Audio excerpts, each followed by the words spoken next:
Como é que começou mesmo esse Gustavo professor? Com 18 anos, como era naquela época? Tu teve que cursar alguma faculdade, tava como estagiário? Porque assim, 18 anos ainda é muito novo, né? Me diz aí como é que foi esse processo para iniciar. Meu amigo, eu botei na cabeça que eu ia ser professor. O Colégio 7 de Setembro era conhecido por dar oportunidade aos ex-alunos. Eu já via muitos ex-alunos sendo meus professores e eu enxerguei assim, rapaz, eu vou fazer o curso que eu quero, que é o curso de Direito. Eu me tornei professor de História e na época a exigência até das fiscalizações, a exigência era bem menor. Então, o meu principal professor de História do terceiro ano, que era o professor Gil Saragão, era médico. Certo? Uhum. Então, como eu via que o meu principal professor de história era médico e não era formado em história, eu disse, e eu posso perfeitamente. Ah, eu também me espelhei muito na trajetória do professor Jorge Hélio, formado em direito e Sim. professor de história. Então, naquela época era muito comum. Hoje é impensável. Então Essa quer dizer que tu não é formado em história? não, Ah, não. não sabia não.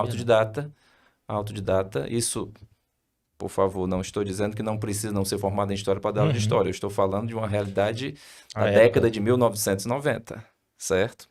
Cheguei até, comecei a cursar história depois, mas parei porque quando eu estava no terceiro semestre, eu eu estava me formando em Direito em 2002, na UFC, e assim que eu me formei em Direito, eu tive outra projeção, a história do projetar e executar. Sim. Eu pensei, da mesma forma que assim que eu terminei o terceiro ano, eu comecei a dar aula de história. Será que não daria certo eu terminar o curso de Direito e começar a dar aula de Direito na UFC, como professor substituto? E menos de um ano depois de eu me formar, eu me tornei professor substituto da Universidade Federal do Ceará, com 23 anos de idade. Eu era o mais jovem professor substituto da UFC.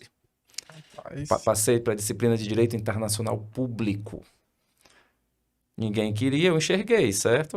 A época ninguém queria, né? Ninguém quer isso aqui. Hoje, muito badalado, né? O direito internacional, a época não. E eu enxerguei o Oceano Azul e nele mergulhei. E quando eu comecei a dar aula na UFC, eu ainda não era professor de direito, certo? uhum. Me tornei professor de direito, eu era professor de história. Me tornei professor de direito. Hoje seria impossível também, porque para ser professor substituto, hoje tem que ser doutor. Tem que ser doutor. A época nem especialista precisava ser. Eu fui professor de direito da UFC substituto, bacharel em direito apenas, certo? Aproveitei a oportunidade. E olha que oportunidade bacana, porque uma das minhas